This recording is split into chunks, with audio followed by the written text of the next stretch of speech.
Closer. Come on.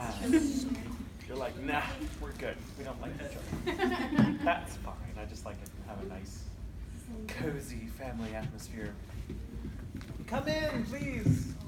We won't look at you awkwardly at all. You're on time. Huh? Oh, is there a laptop? Oh, sweet. So you can hear us better. Yeah. I can hear you just fine. A real hard time hearing us. I can hear you just fine.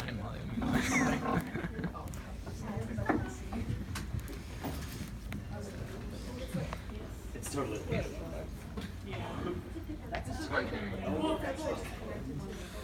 Oh, thank you. Okay. I feel really weird about having a microphone. Because the acoustics in there are actually pretty good. You hear that? What? Like it bounces back. Echo. Coming from back. Hello, Governor. I may have just bought a thing. You may have just bought a thing. Oh, nice. Nice. Those will keep your hands warm because it's so chilly outside right now. Oh, yeah. Definitely. Chilly in here? What are you talking about? It feels amazing in here. I love it. It was like 92 degrees here yesterday.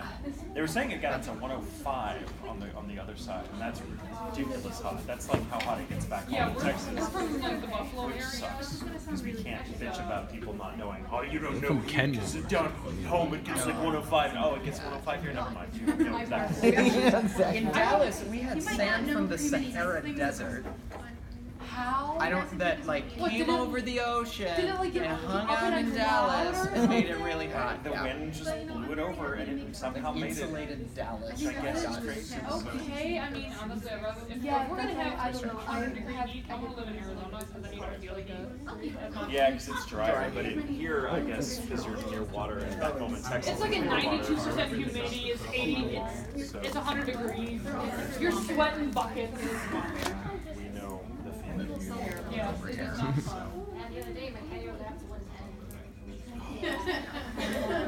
See, in Texas, we get a lot of 100 plus degree days in a row. Like, it's not uncommon for us to have the whole month of August will be over 100 degrees. Straight Do you and have straight. humidity or not? Lots of humidity. Yeah. Like, usually it's about 50% humidity at least. So it's like, you walk outside, you're like, hello, everybody. Hi. Thanks for coming. It's nice to see you all. Who all's, okay, so who's all local? Like, who's American and who's Canadian? Americans first. I'm American. Any Canadians? Any No Canadians? No Canadians? Wow, they're right there. They didn't want to walk. They want to walk. I get it. They're like, nah, we're gonna stay over here with a good view of the falls. Customs. Right. Yeah. The God customs forbid. part. It's so funny. It's like, but it was getting through customs on this side was nothing. They're like, yeah, I'm on through. Fine. We're really going back to like, what do you want with our country? Why are you in Canada? Why are you in Canada? We're like, I know we're American. We're okay. I promise. Actually, it's usually worse coming back. Yeah. Yeah, I don't No, know. it's usually, we travel a lot, and it's usually whenever we're going into another country that we get grilled, and coming back, they're like, welcome home, boys. They barely look at our passports, they just see the blue, and they're like, yeah, Okay. go on, get out of here. Now a lot of places are automated, so you don't have to actually talk to a person, you just go to a little station, and you enter your info, and you take a really awful, like, driver's license type It's picture. so bad. Like you this look- station that's just like, there was one that was like, it actually adjusts its height, so I stand in front of it, it goes, I'm like, I get it, take the picture. And the picture is always like, I swear they have the opposite of Instagram filters on those machines, though. You take it and you look horrible. You look great. You will always look horrible on like the Border Patrol machines because they have an unfilter on. Chris Hemsworth looks like Steve Buscemi from those pictures. That's how bad they are. And I think they're there to see, like, yeah, you are who you say you are because you were horrified at your own picture. It's a test. You're like, oh my God! They're like, yeah, you must be Brandon. But yeah, so usually coming back to the States, they're like happy, like, you know, they're like, did you bring anything? You're like, just alcohol. They're like, all right, come on in. But it's whenever we go somewhere else, you're like, what are you doing? Especially when you try to explain to someone, like, when you do, like, to customs, like, why you're there. True story, the first time I came to Canada was for a convention in Toronto, and I had never done the customs thing as a professional voice actor. I'd always been traveling with my dad as a kid, so I knew customs just as a, you know, a tourist, but I'd never never actually been a professional traveler.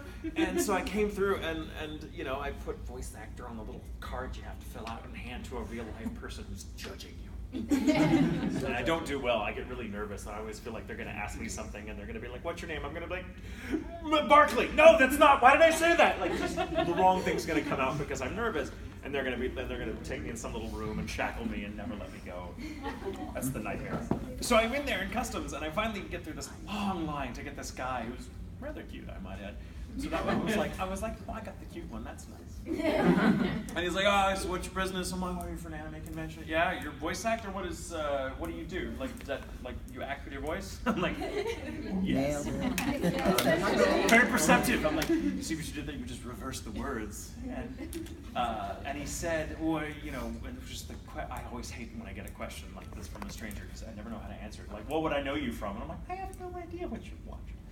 But I'm like, I'm not going to take an attitude with a customs agent, so I just kind of threw out, do you play games? Because I'm in some games you might. He looked like a gamer. He just looked like a gamer. I'm like, I bet he plays games. He's like, are you a gamer? He's like, yeah. I'm like, do you know Borderlands 2? Which had just recently come out, so I was kind of riding that wave.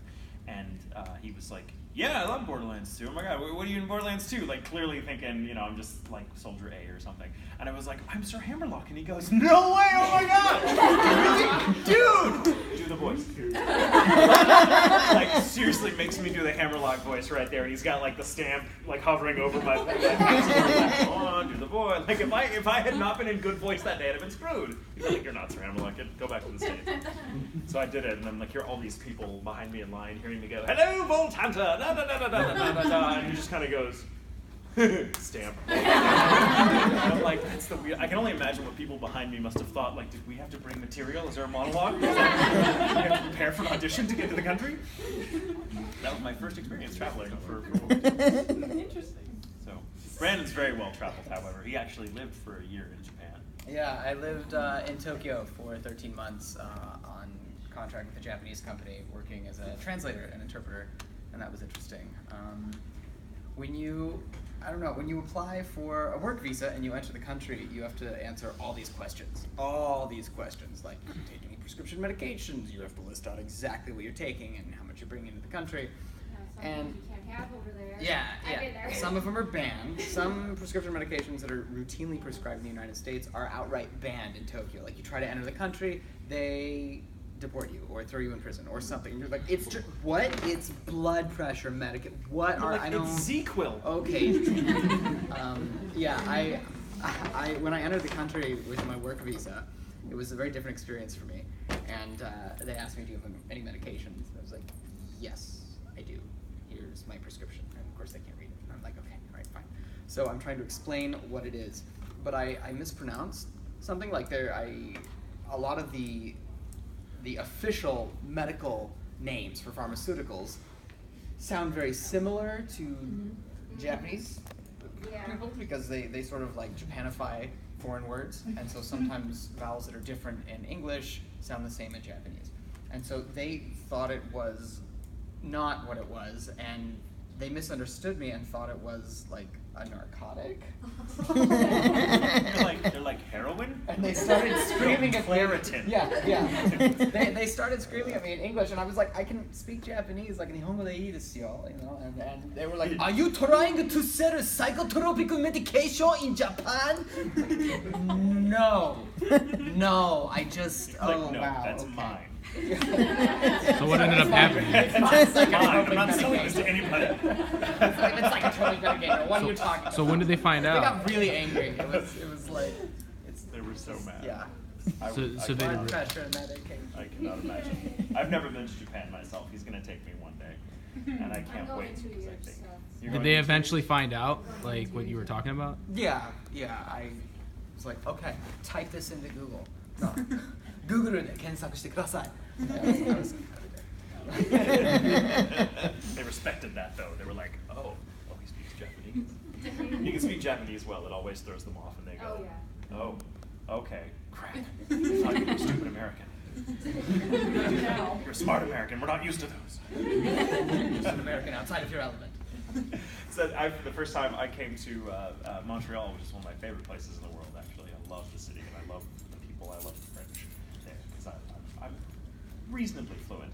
But I hadn't spoken a long time. I was invited to go to a convention there, and I had enough time between signing the contract and the actual day of the convention that I was like, I'm going to beef up my French because I want to be able to speak it. Now, in Montreal, as most of you probably know because you live relatively close, they all speak English. I mean, but French is the first language you get. If you're a tourist, if you go to the hotel, if you go to the cafe, they will speak French to you first because they very much pride their French heritage, and so French gets pride of place.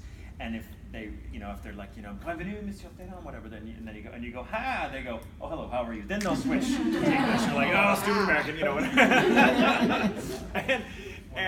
So that was cool, and it's funny how the accent changes. Like when we went together once, and just to give you an idea, like the guy behind the counter at the concierge desk when we checked in was like, basically his very, very potent Quebecois accent, which is different than Parisian because it's a little. The vowel, the sort of vowel music is different, and they sharpen the edges of certain consonants that Parisians don't do. So it almost sounds, to my ear, it almost sounds Hispanic or Italian. It's just got a weird little lilt to it that I'm not. With Parisian French, it's very, and everything is just sounds like English through cake. But Quebecois is a little clearer, a little sharper, a little more, More bitey. Yeah, more bitey. And so this one guy would be like, hello, come inside. How long is your stay? Oh, 5 days. And then he switched to English. Okay, well, enjoy your time. Anything? My name's Rob. Let me know. And I was like, just your voice. Did you just, dialects? Is it Rob or is it Rob? Which one are you? But the first time I went to Montreal, they insist on, it's Montreal. That's true. The first time I went, it was by myself. It was for a convention, and I was really excited to be invited. It was my first convention in a land that did not speak English as a first language, so I was really excited about that. And I'm like, I'm going to spend several months sprucing up my French. So I was working on all that, just so I could at least offer a little bit and communicate a little bit, because I think if you're going to go visit a country that doesn't speak your language, make an effort to speak their language, because it's just a nice, respectful thing to do, honor, thank you for hosting me, thanks for coming, kind of thing. It's just a nice thing to do. Americans particularly love to go and be like, why don't you speak English? Because we're Japan? Maybe? Did you think? I'm like, oh, no preparedness. And I was very well traveled from a kid, so I learned, respect where you're going and at least attempt. And the French, in France, the French, can be rather rude to Americans, and that's the reputation. But it's because Americans don't know how we come across sometimes in foreign lands, and they just go, ha, ha, ha. They're like, hey, you got more of that linguini or whatever? And they'll be like, sorry, I don't understand what you're saying, whatever. They can completely understand you. They're just trying to teach you a lesson. But if you try to struggle through French, you're like, je m'appelle Michel, and they'll be like, you are so adorable for trying, and they'll love you, and they'll give you free dessert, everything, They'll compensate you for the entertainment. So I was prepared to, I wasn't going to be, I wasn't going to be the next greatest French speaker in Montreal by any means, but I was really nervous. And the moment I got off the plane, and my handler came to meet me, I got through customs, which was all English, and then I meet my handler who first, she says to me, "Bienvenue, Monsieur Tatum." I'm like, I wanted to respond in French, and my brain thought I was responding in French, but what came out of my mouth was, "Oh, thank you so much for having me. It's really nice." Instantly caught myself, and I was like, I am so sorry. I don't know why I did that. Luckily, Eva was her name. Presumably still is her name.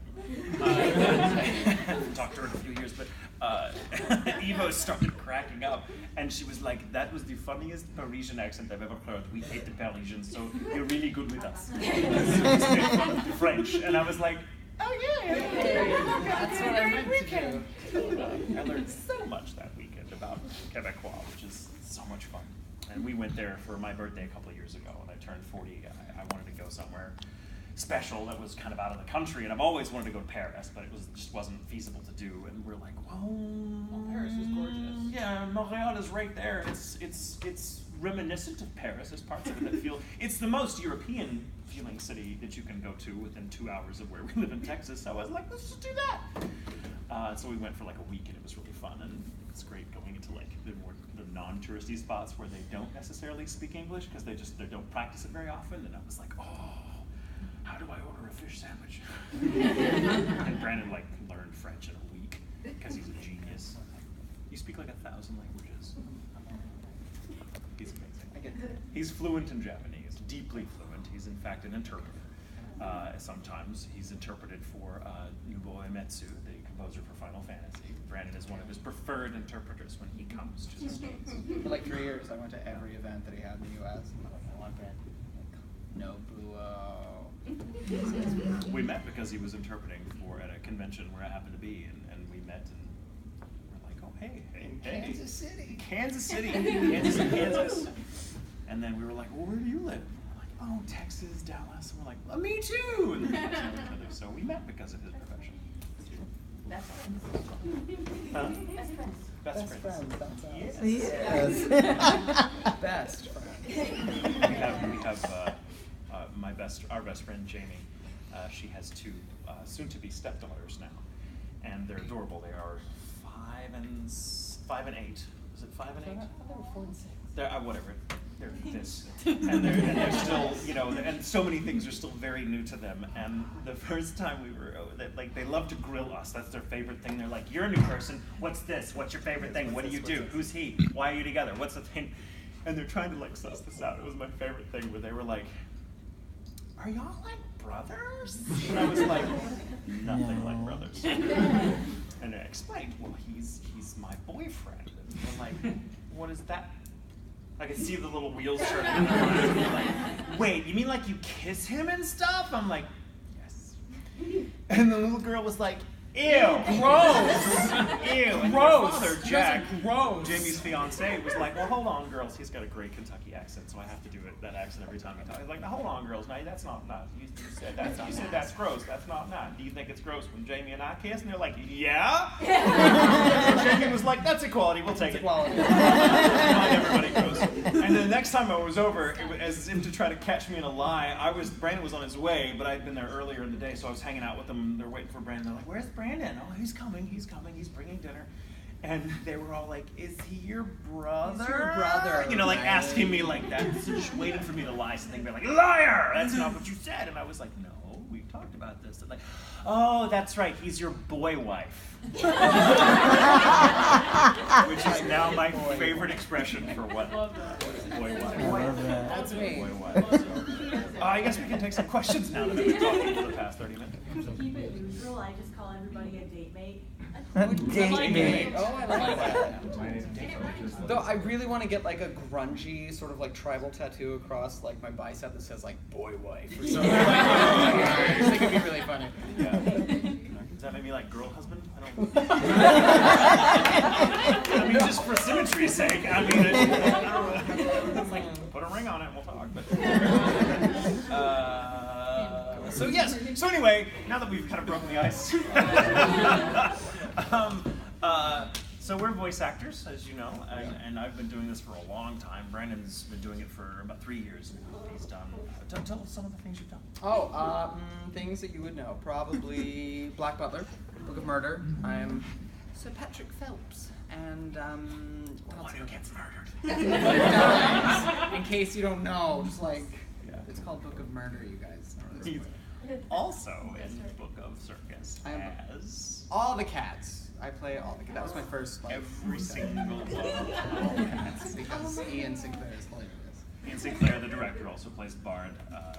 Reached out to Brandon for some help with some dialect issues that he was having. It's because there was one of the characters had a weird Japanese dialect. He was like, "What is the equivalent of that in the British-speaking world?" Because I want to try to go for that to kind of capture that this guy is from a different cast altogether. And Brandon helped him out with that, so he was like, "Do you want to be in it? You just want to be like, want to be some cats? Like all the cats, like a bunch of cats." And we think it'd be really funny if like the one thing Sebastian actually cares about is played by the one thing Tatum actually cares about. And so I know, gay, right? So all of it, and it's funny because so when he played Phelps in Book of Murder, spoilers, he gets murdered. He's one of some, but his death is there's a flashback to his death later on that's pretty gruesome. Like, and the death is like really hard to hear. It's slow. It's slow and painful, and he's really good at dying. And it's the only and there's a scene where like it's a flashback, and we see Sebastian kind of hovering over this guy who's dying. Sebastian's not responsible for his death, but he's not helping. He's just kind of going, yeah, still dying. What's going on? Yeah. Next, and the whole time in the background, Brandon's like, no. It's the only time I have ever yelled at Ian, who's a wonderful director and a dear friend, and I turned him, I'm like, sorry if I curse every now and again, it's who I am, but I turned to him, I'm like, you better turn that shit off right now, Ian. I cannot listen. I'm like, you're making me hate my own character. and like Ian was like, sorry, I just thought you want to know how good he is. No, he's amazing, he's great, turn it off. But you've also had several lead roles. Yes. My first lead was Keita Amino in Gamers, if anyone knows the show Gamers. And it's really awesome. You should if you haven't seen it. And also Frodo Baggins in Lord of the Rings Online. Yeah. Played the Lord of the Rings MMO at all. Oh, Sam. You're the guy in Black Clover. Oh, I'm Finral in Black Clover. Yes. Thank you. That's my big one. My big big one. premiere character episode was last Saturday, so I should know that one. Code Realize. He's so new. Code Realize, yes. Yes. Say Jermaine, thank you. Yes. Weren't you in the new Code Geass one too? Yes. The yes. OVA. I'm in that. You're in Code The Geass? brother. Yeah. The OVA one, yeah. The OVA. Oh, yeah, that's the right. brother. Okay, I The new remember. one. Just hanging out. Wasn't that true? I completely forgot. Yeah, Like, oh, Danganronpa. I'm in Danganronpa 3 as Sonosuke Izuyoi, and So it's Danganronpa Future. It's the future. Future. Okay, thank you. And yeah, lots of things. Oh, and Cardcaptor Sakura. Yes. Clear card. I'm Kaito. So they tell me. My assumption. It seems really bad. It's so good. Thank you. You're so good at being. It's important. Maybe you have to be good at being What else? good. Knights and Magic. I'm in Knights and Magic. And You're in Smite. I'm in Smite. Game If anyone has a video game, Smite. Play for a long shot. We're having like a religious it, take experience it, over take here. All the things, he said. I play Smite. You play play Smite? Smite? Okay. Erlang Shen. He's Erlang Shin, and I am every other voice. It's like 16 I am characters. 17 characters. Oh, You were close. That's, You were very close. I have a few years on him, so I had time to like pace get there. It's gonna pace me pretty soon now. You also do music? Talk about your music? I do music, yes. Oh, so we work together on, you guys know Steinsgate just a little show called Steinsgate? Yeah, so he's People are recording triggered. Steinsgate. Oh! Steinsgate's here right now. Including me. I do music. I produce music too. So we collaborated on an English language cover that I translated because I speak Japanese of The Open, and it's on YouTube. You should follow the YouTube channel. Oh, you know? Yeah. Yeah. I watched it. I think it was amazing. Oh, thank you so much. Yeah. So that's there, and I haven't really announced this yet, but I'll let you guys know because you're here. We've also covered the ending last game, and that will be coming out hopefully next week. It's being mastered right now, but I haven't officially announced it. So now you know. Last game is coming. So we collaborated on that First too. to get that. Yeah. And he sounds amazing. He says we work together. He does all the work. I just show up and play like a couple of piano riffs, and I'm done. But he's very good. His wig got snatched. I'm very shy at piano. This is the only human being that convinced me to play on camera. There is no recording of him playing piano except for that song, Fatima, on YouTube right now. Yeah. I've played And now the whole world is singing. I've played since I was 6 years old, and actually went to conservatory for. I'm classically trained, and I love it, but I don't ever play. I'm painfully shy playing in front of people. I know I should, but I would also need to wear an adult diaper while I did it, so that's how nervous it makes me. What if you played without like a camera with like a microphone? Or, us. That's even worse. In front of people, it's like, What if we blindfold you? I would know. I would know. I'm like, why would you be blindfolding me unless there's And they're people? really What, like, quiet. one day. It's just something I have to work up towards. Or you're on a pitch black stage and you can't see everyone. That's worse, because then I'm going to picture all of you as like monsters. Like any moment now, out of the darkness, are going to come monsters. They're going to eat me if I miss this. How many monsters do you know that have heard such beautiful piano music before? F you. They ruins my logic. Thank you. So yeah, we're doing covers on YouTube, so you should follow it. Brandon has the voice of an angel and the producer instincts of a god. I don't know about It's true. that. He's such a perfectionist though. So wait, I'm the one. I'm like, sounds great, and he's like, no, it's not perfect. No, he's like so a mad scientist. yeah, He's just sitting there, true. like, I get a little tweaking things, and I'm like, obsessive. I don't even understand what's I going on. produced an album of J-pop 10 years ago. Fun fact: I toured in Japan for 2 weeks and met with the Sony rep. That's for And what was the name of your band? Burande. Yeah, it was great. But so I was away from it for 10 years and got back into it to do the Fatima cover. I spent 60 hours arranging, recording, mixing, producing that song, which is an insane amount of time. Like, no song should take that long. Ever. So the second one took a lot less. Difficult song. There's a lot of layers It's to it. very So it's complicated. because it's Japanese and they love to just like they have the very wall of sound. Let's add approach, more so there's, like, instruments. just layers and layers and layers, which is like I'm just like wow. There's when I would write a song there would be like 2. Just like it's very simple dessert. Some vocal. But this, it was like, we need 4 different types of electric bass, and we're gonna have 6 drum kits And that you can string all hear library, differently. and this, We need, and like, the backup bridge should vocals. have different string, like completely different string patches. Why? Why can't you just have one string pad? Like, strings are strings. What? Thanks, Japan. So yeah, so that's us in a nutshell. So wait, you have the covers because you said you did covers for theme songs. Yeah. Are they doing that because Funimation doesn't really?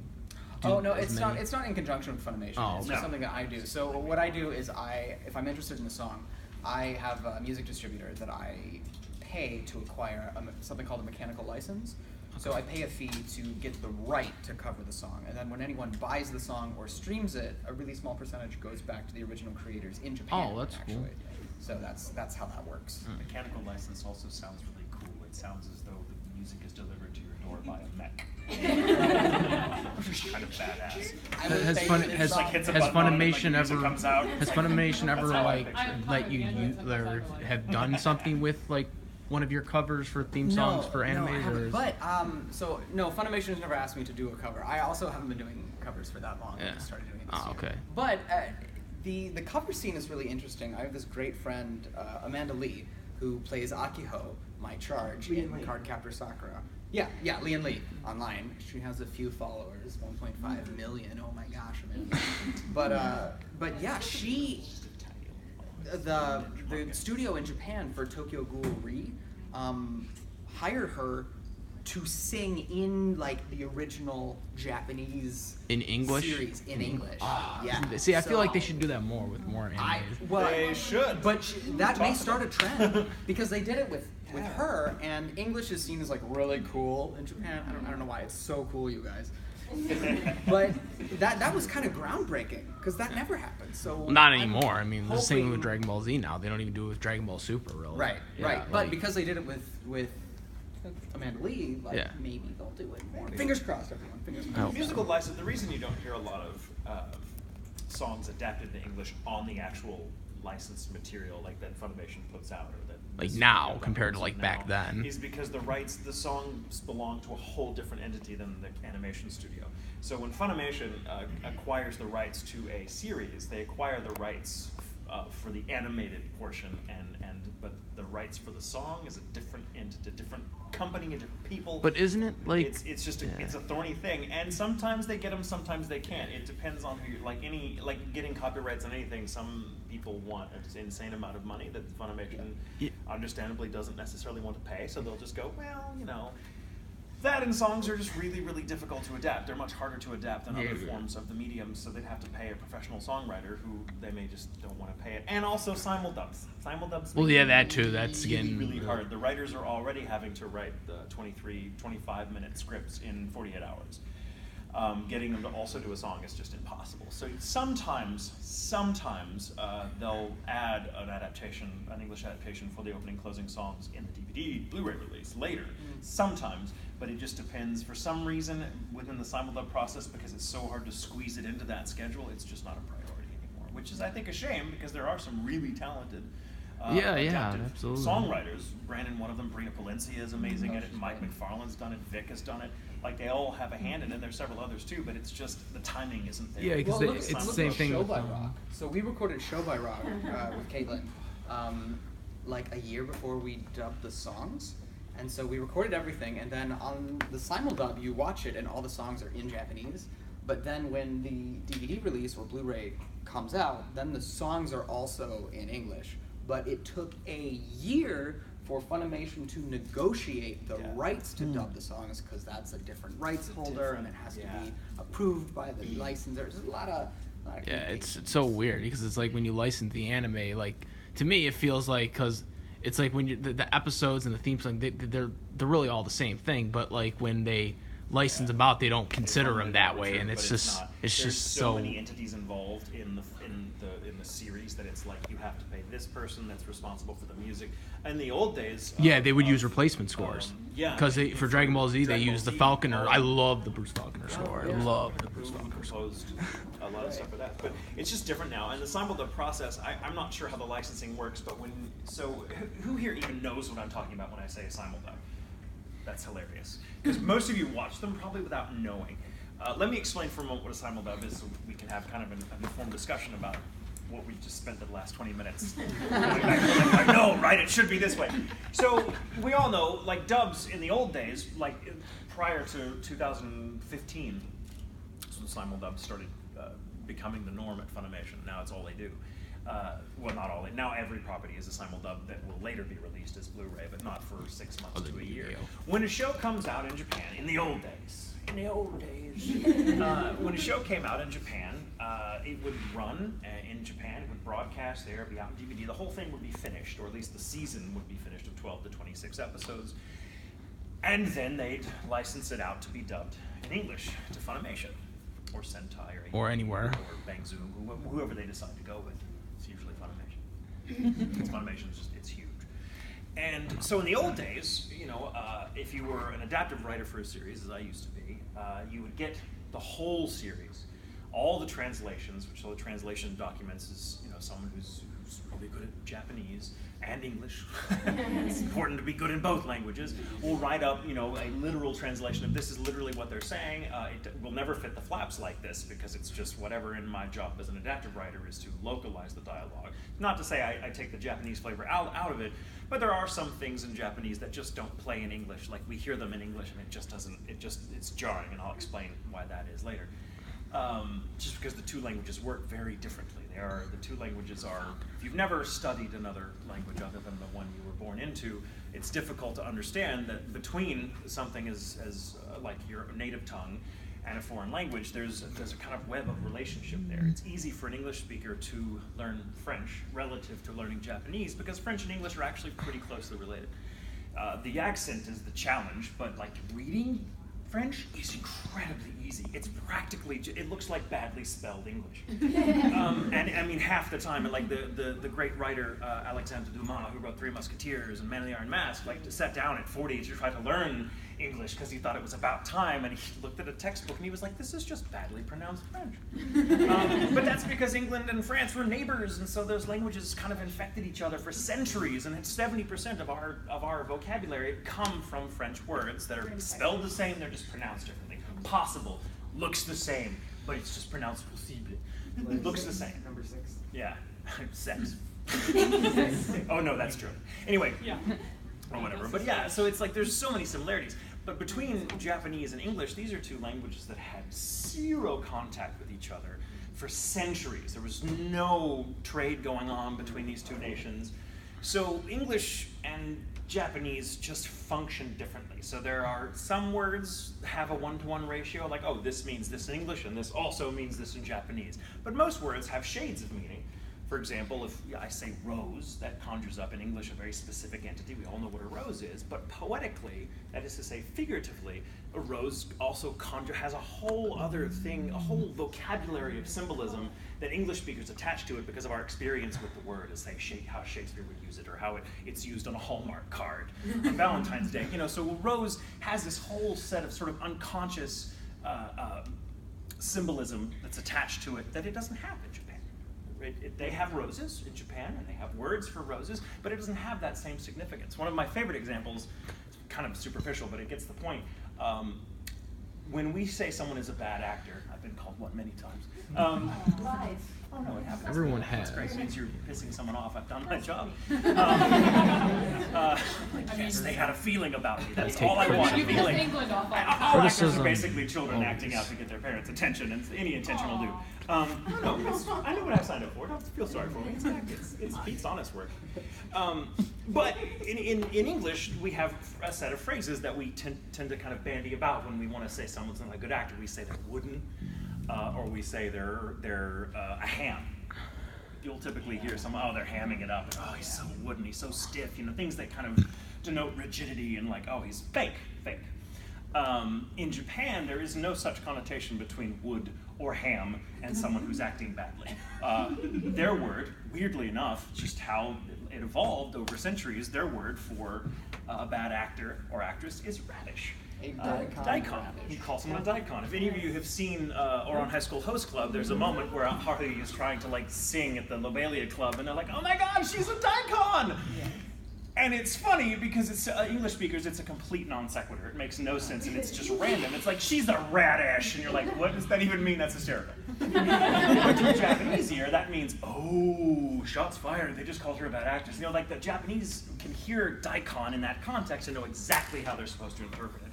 Whereas for English speakers, we'd have to unpack it. Like, what does it mean to call someone a radish in Japan? Oh, the same thing we would mean if we were saying they were wooden or a ham or some similar thing.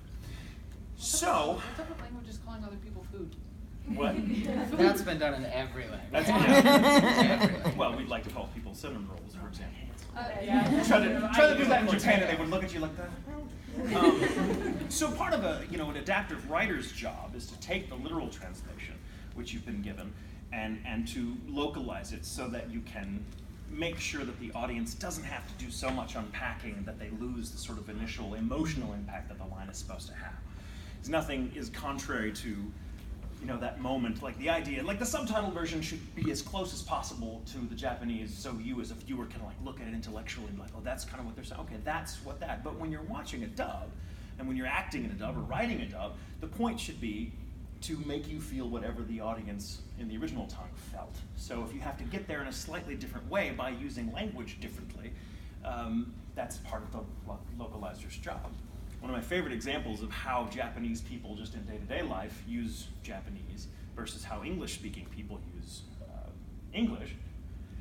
Here's the thing about it, and I want you to think about this because I'm fascinated by language and how people use it, because every language has its own history, its own kind of evolution over time, its own encounters with other cultures and the way they kind of appropriate, phrases or memes or whatever and kind of roll them up, and it becomes a whole different thing.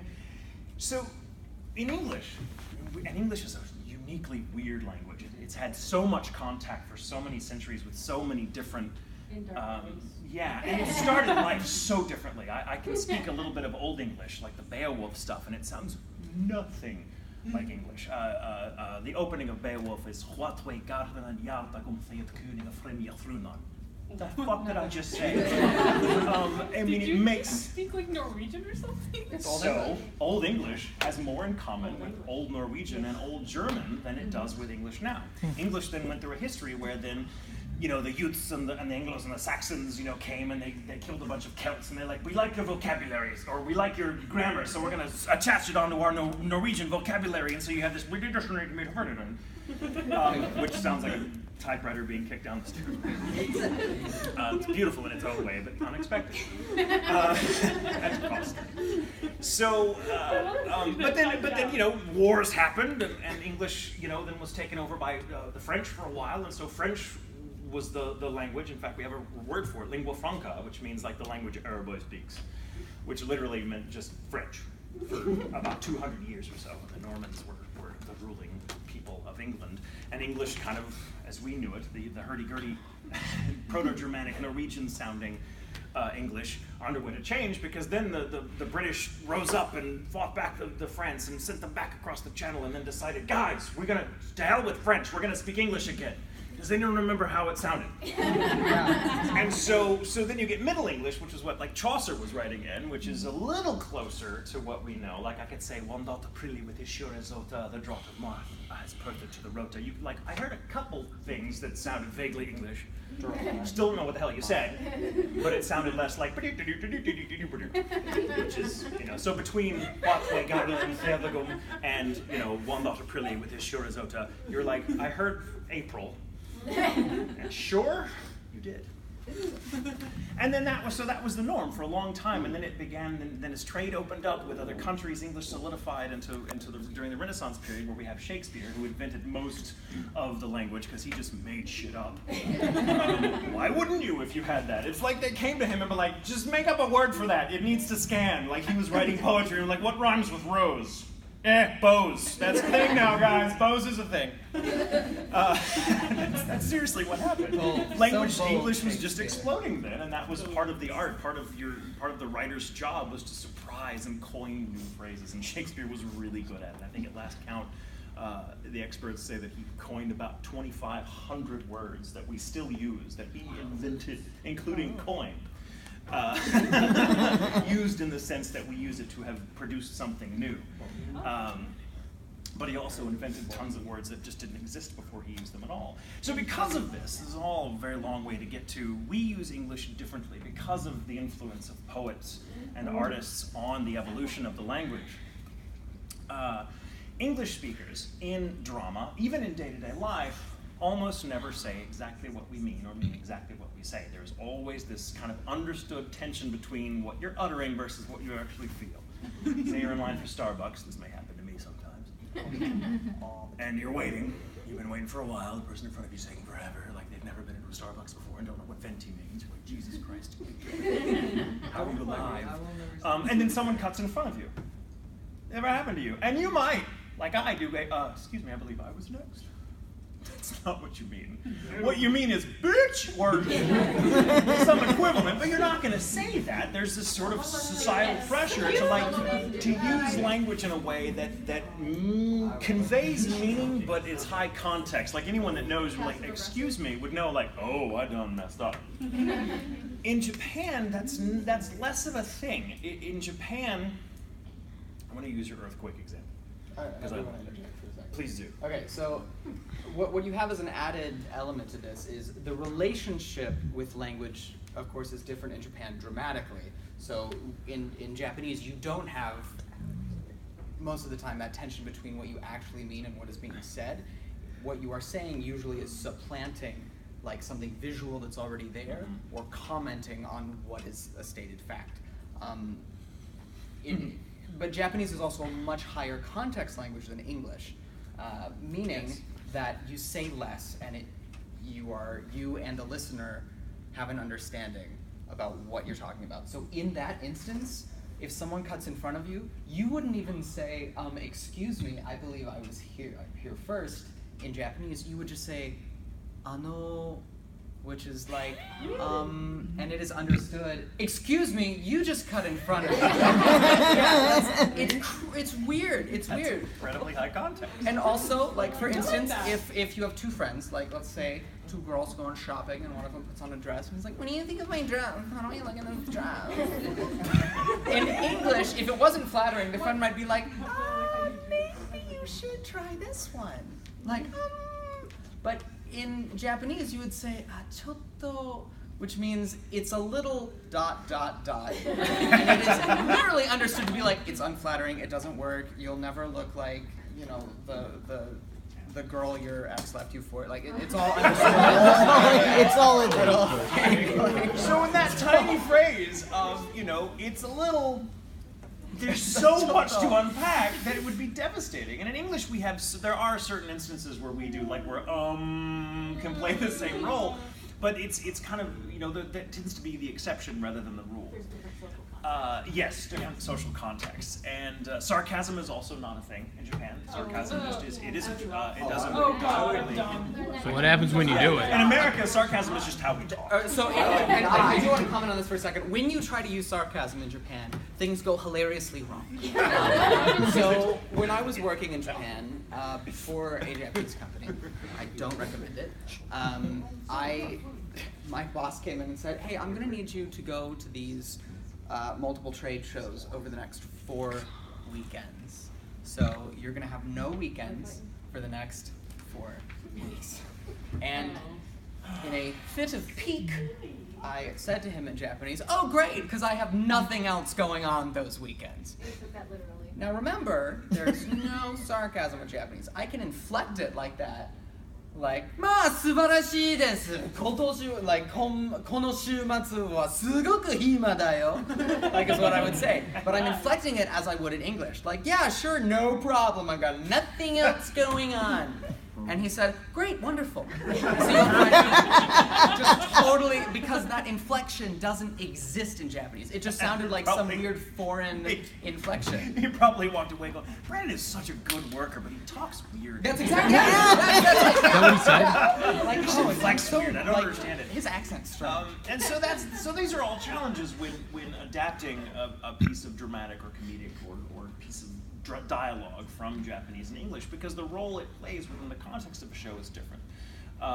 If we were all in this room and God forbid an earthquake were to strike and we all vocalized, as I'm sure I know I would, what are some things we might say? Oh, yeah. Just throw it out. The ground starts shaking. Oh, shit. Oh my God, we're all gonna die. Right? We're English. We speak English the same as in Britain and in other English-related languages. Like, we don't feel the need to comment on what everyone knows because we're like, you know it. If you know it, you're gonna die, and you're not my problem. Like, we're just like, we're gonna get out of here. But in Japan, what would happen when an earthquake struck? 揺れてる。あ、揺れてるね。揺れてる。あ、揺れてる。揺れてる。Delivered with the same, oh my God! But what it means is... It's shaking. It's shaking. It's shaking. It's shaking. It's shaking. Like, it's... But if you directly translated that, how weird would that be to see a scene with an earthquake? Everyone's going, "It's shaking, it's shaking, it's shaking, it's shaking." It's weird. Funny. It's weird in English. You know, if the point for a Japanese-speaking audience is for the earthquake to be a tense moment for the audience because, oh my God, what's happening, whatever, and everyone just, that's normal, so this doesn't take them out of the moment. But if we writers translate that literally and just say that, have them all say, oh, instead of saying what we would say in English, which is, oh shit, oh God, we're gonna die, get out, whatever. It's like, that's realistic to us because that's what we would do. That's how we would use language in that moment. If we translated it literally and had a bunch of people acting, it's shaking, it's shaking, it's shaking, it's shaking, you're suddenly laughing. Yes, exactly. Yeah. Which shouldn't be the point. So getting back to SimulDub, so in the old days, we would have the whole series to work from as a writer. So I'd have all 12 to 26 episodes, and I've watched it all the way through. I know where all the twists and turns are. I know who lives, who dies, who the bad guy really is, if it was an all along kind of moment. And so I can craft the adaptation knowing the whole story, which makes me, as a writer, a little more akin to the original creator, because, you know, just as the original creator had access to the whole vision in their head as they were crafting it, I have the access to their whole vision, so I know what I'm doing, and so I don't take us down a blind alley going, oh, that's not what you meant, that's not where you, so, you know, you would work on a script, and you'd have about a week, 2 weeks to finish it, and then it would get recorded, and you'd have time to tweak and go into the director booth and found something out. Oh, can we change this line? Because I actually see now in context where I'm taking the next episode, I feel like this will be better now that I've had time to kind of think about it more. With SimulDubs, things changed. With SimulDubs, a show comes out in Japan, episode 1 of a series that everyone's waiting for, say My Hero Academia or Tokyo Ghoul or something. Attack on Titan. Episode 1 comes out, and then it is immediately shunted over to English-speaking countries, to Funimation, where writers now have not a week, not 2 weeks, we have 48 hours to write a script with only the information we have from episode 1. Yeah. Because the Japanese are famously cagey with sharing anything beyond what they've been working on at the moment because they don't want spoilers to get out, which is understandable. and they don't trust us Americans. How far is it? Because we love our spoilers. I can't. I mean, if you want to go see a movie, just that you're like really, time to see it on opening weekend. Don't go on Twitter for like 3 weeks because it's going to be ruined. We do that here. That's a thing. And I think the Japanese understand it. We're like, don't give them anything other than the episode they're working on. So I'm, as a writer, we're working on episode 2 or episode 1 while episode 2 is being made in Japan, and that poses its own challenges. How far is it?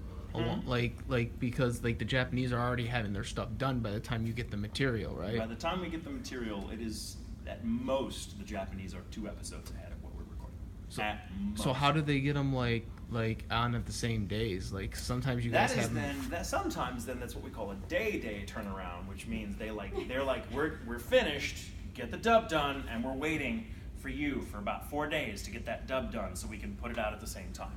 That's that's pretty rare. It's rare. It doesn't happen very often. It happened with Space Standing. It happened with. It happened with My Hero for the first 10 episodes. Yes. For this season, yeah. But it's really hard to do. So that typically now there's about a week or 2 lag, which thankfully gives us a little more time. But the turnaround is still crazy because, mind you, you're dealing with sometimes, in the case of My Hero, that's a cast of about a dozen or more main, principal characters who have lines every episode. That's 12 actors you have to schedule around.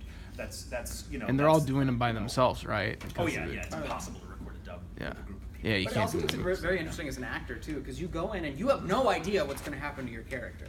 Yeah. But you still have to shade it with all the subtle meanings of what is coming down the wire. So Amanda Lee and I, while recording Card Captor Sakura, Clear Card, our characters spend a lot of time together, but there's also a lot going on that we as actors don't know about. So we very commonly, as the episodes were airing, would message each other all these ridiculous fan theories we have about the 2 characters. We're like, oh my gosh, it's really Sakura's mom in a child's body that doesn't remember. Okay, maybe not that, maybe, so. Yeah. But it's weird as an actor to have to be that character while knowing so little about that character. And sometimes the difference in Japanese and English is so incredibly vast that because grammar, for example, you don't think about this, but in Japanese there is no way to signify the difference between plural or singular. It's inferred completely from context. So if you don't have access to that context, and you as a translator make the assumption, the first SimulDub I worked on as a writer was a beautiful little show called Laughing Under the Clouds, which dealt with this family this belonged to this ancient family, and there was the 3 remaining brothers that were all kind of whatever. And at some point in the first episode, you didn't see what they were talking about, but they kept referring back to this heirloom sword that was a big deal. And the older brother who had control of it, but who kept it secret, was like, one day, when you're older, I'll pass it on to you. So it was an important emotional lever for these characters. And we didn't see it in the first episode. They only talked about the sword. It was never visually on screen because it was behind a screen, behind a little protective screen where no one got access to it. It was guarded. And so I wrote, the translator translated it as sword because the word for sword, singular or plural, is the same. There is no tense difference. And so I trust the translators, so I wrote sword and had all the dialogue refer to a sword, specifically singular, because that seemed what it would be. Come to find out in episode 3, when we finally do see what they're talking about, it's 2 swords.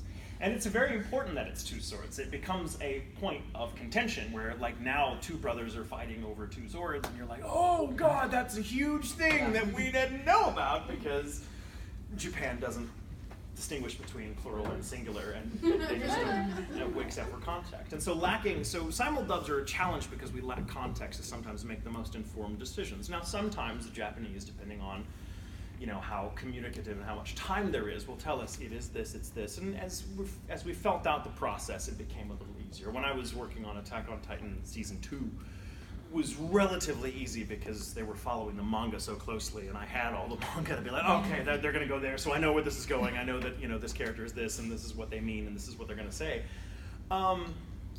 So there are a lot of challenges. So that's what a SimulDub is. For those of you that are watching shows that are coming out in English and in Japanese within a few weeks of each other, that's called a SimulDub, and that's what Funimation does now. That's what we as actors have to make ourselves available for.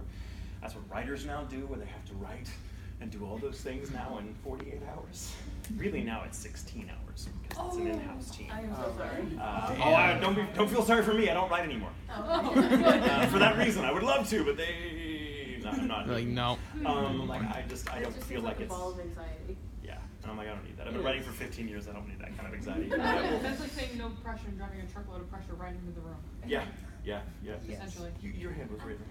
So like when you have a situation like that where you've been writing for episodes, it's like one sword and that's two swords. They're not like, is there some sort of check system that they're not gonna let you like really like not mess something up? But I mean like, you know what I mean? Like, was there ever a situation where you wrote it and then it was like irrevocably like, how can you take that back once it's out? I don't know. Well, so when that, in the case of Laughing Over the Clouds, that was fixed in post. Like it was fixed, like in the SimulDub version came out and it was with one sword, and then suddenly they were talking about two swords, and we hope no one would notice. They noticed. But then we went back and fixed the lines for the DVD Blu-ray release, so that at least the viable copy that would be available would reflect what we learned. It's difficult. I mean, every project is different. Every studio you work for is a little different. So sometimes there's a really good relationship there where the studio, the original Japanese creators will share a lot of information and be like, it's this, it's this. Sometimes the reverse is true, and well in advance of any animation, they'll tell you, we need you to commit to this vocabulary word and these words, and you're like, I don't have final. We're nowhere. You haven't even animated yet, so I have no idea if what you're suggesting will even fit the flaps, the mouth movements, which is what we have to write to. I ran into that all the time, where you'd have to explain to the creators, like, I can't commit to using that word because I don't know that word is going to fit the flaps you draw, and I have no right. And it would be incredibly presumptuous for me to be like, well, draw it that way and I'll do it, and you just can't take that approach. So you just kind of have to go feel it out, and it's a weird working relationship sometimes. Sometimes it's very good and there's a lot of understanding and you have a ton of information, and sometimes it's very cagey. It just depends on the creator and the studio and the nature of the property. And never using sarcasm. There's no sarcasm. It's worth noting that when I was the lead adaptive writer for Attack on Titan Season 1, as well as Season 2, but Season 1 was done in the old style. So I had access to the whole show, and I worked on it with a team of writers rather than just, now one writer works on the whole series, because that's, when you're going week from week, that's the only way to do it. So now, rather than we all used to kind of cluster off into teams that would work on this show as like a team of 2 or 3, or sometimes more, depending on how much work was going around. Now it's like, you get this show and you get this show, you get this show and you're on your own, which is easier because then you're like, oh cool, I don't have to edit anyone else's stuff to match the tone I'm going And then for. you're not the only one doing all the work like in school projects. Yes, and then all the responsibility is on you, and you have no one thrown to the bus. But when I worked on the original Attack on Titan adaptation, some things that fans noticed in the English dub was that these characters tended to use sarcasm, and they're not and I was at pains to explain to people, well, because that's how these characters would sound in English. This is how they would talk to each other. But sarcasm is not a thing. It's not the lack of sarcasm in the original isn't so much an artistic choice on the part of the creator. It's just a thing that's not available for them to use because it's culturally not a thing. Yes. But I'm like, here, to localize in English, I felt very strongly as a writer that to give them to make them sound real and to give them a home in English, there had to be a hint of sarcasm because we as English speakers expect it. That's our high context exchange. And so it worked, but it was like people were thrown like, they're not that sarcastic. And I'm like, no, of course they're not sarcastic in Japanese. No one is sarcastic in Japanese because it's not possible. It's just not a thing. I mean, we'll see 100 years from now, maybe they learn from us how to be smartasses, but so far they're terrible. We're too good at being smartasses. Progress. So anyway, that's me rambling for a long time about how adaptation goes, and then getting in the booth as actors now. When we work on a series, we have to basically sign our life away for a season. Like if we're cast in a show, they have to tell us, like, you need to be available. You're basically on call. Because from week to week, they don't know what your line count's going to be. You may have 100 lines in episode 1 and have 2 lines in episode 2. So you're like, cool, lots of work. Not okay. But you need to be available in case it's more. So it's a little crazy. It kind of hinders your travel a little bit, and I have to like block out what's called book out those days with my agent, so they know like you're going to be gone these days. So Funimation has to know, because they can't schedule you on those days, and they may need to. So that's going to limit how much travel. For example, this summer is really difficult because I'm having to be in Steins Gate 0, which I have all the freaking lines. because he's the lead, and he averages about 170 lines an episode, which is a lot. That's about 9 hours. That's 9 recording. That's 9 hard recording He hours. does like to speak. He does. But, so I have to make myself available for 9 recording hours a week on just that show. Now that's a lot of hours to be in the booth, because that's a whole day of recording. You can't record it all in one day. It's impossible on your voice. So you have to be like, well, how do you want to spread this out? Do you want to come in 4 hours today, 2 hours tomorrow, 2 hours the next day? And I'm like, well, I'm going to be gone that day, so we're going to have to do 4 hours here and 5 hours here, and that's the limit. And that's so just one show. And that's just one that doesn't show. include all the other shows even. So they're like, so frequently the agent will come and be like, hey, Brandon, I need you for 2 hours on this show, and I'm also going to need you for 5 hours on this show, and another 2 on this one, another 3 on this one, 1 on this one, 30 minutes on this show, 5 hours on this one. So as an actor, you now have to be like, how do I juggle 16 recording hours they need, because they've cast me in everything, and it just so happened. And I leave for a con on Thursday. And you spend your entire Monday through Wednesday recording. And it's You don't hell sleep. to record that much. Yeah, And sleep is for the week. Right, and then I go to a con and talk, not shutting up for a long time. So it's a weird life, guys. It's a weird, did weird you do life. I 3? saw your hand go up, and yeah. I was gonna say, if, there's a lot of waiting and auditioning and, lull times when you really think about it, why are the writers and everybody so, pressured and rushed? You have to get this done in an impossible amount of time, but we have to wait to book this guy, and we gotta wait another day for this to be open and all that. Well, there isn't a lot of wait time for actors anymore. There used to be. Now, if you are an actor and you're not getting a lot of work, there's a lot of downtime. But that's because you're not getting cast. Once you are cast, it also, so let's say as a voice actor, I'm the lead in a show. And on episode 1, which is recording this week, and episode 2 will record the very next week, let's say episode 1 I have 170, i.e. 9 recording hours I need just for that show. So they're going to have to put me in because, cool, 9 hours, I got it. I'll talk to my agent and we'll figure out what days I come in and what hours, and do I do it all at once? Do I do it over several days? What's easier in my voice? Is it a screamy character? Because if it's a screamy character, I cannot do 5 hours in a row, because it'll wreck my voice and I can't do anything else for days. So that's my first week, right? But I'm just one character in that show. That show may have 12 characters in it. Next week, I may only have 2 hours, because maybe the focus of that episode will be another character who then carries the day, and my character only shows up maybe at the beginning and the end. That frequently happens. But now suddenly a side character becomes, gets the spotlight. So now that person may have 170 or 200, may have 15 recording hours. It sometimes happens. It's rare, but it happens. So I may be the main character and not have as much to record the next episode. We don't know, because we didn't have that. When we were recording this episode, they're still making or finishing 2. They haven't given us 2 yet. So when that comes If anyone is looking to have some fun in the morning, you may go to the Bird Kingdom for the next few mornings, right across the Rainbow Bridge, the world's largest indoor free-flight aviary. It's not morning. Discounted pricing with your Fan World badge. Can we talk about the word Rainbow Bridge for a moment? It's weird to tweet every morning that I'm crossing the Rainbow Bridge. People with pets are worried for me. That's what we said. Oh, Bosco crossed the Rainbow Bridge. I'm like, I'm crossing it right now. Where is it? Oh, you mean he died. Sorry. So the thing is, the reason there's so much pressure on the writers is because the writers have to write the whole script. So I, as an actor, am only playing one character in a cast of, say, a dozen or more. So I have to be cast around those people, and they have to figure out this person's available here. So it's a huge thing, but that script has to be done. The writer's writing everybody's dialogue. And you're also assuming that a writer's writing 1 show a week. No, the standard, if you look at the broadcast credits now for a season, writers are writing 2 shows a week, which means in a given work week, they may have Monday and Tuesday to write 1 show. Wednesday, they may be making revisions or going into meetings or going into the booth to watch certain things and having meetings with directors. And then Thursday, Friday, they have another show, entirely different show, they're writing the script for on those 2 days. So it is back-to-back work for them now. So think of it this way. As an actor, you may have... Where do you get the time? But as an actor, you have X amount of, depending on the episode and where your character falls in the line count, you may have a lot of lines, you may have very few, relatively speaking. But the person that has all the lines all the time is the writer. So per episode, I may have, let's say in Steins Gate average about 170 lines.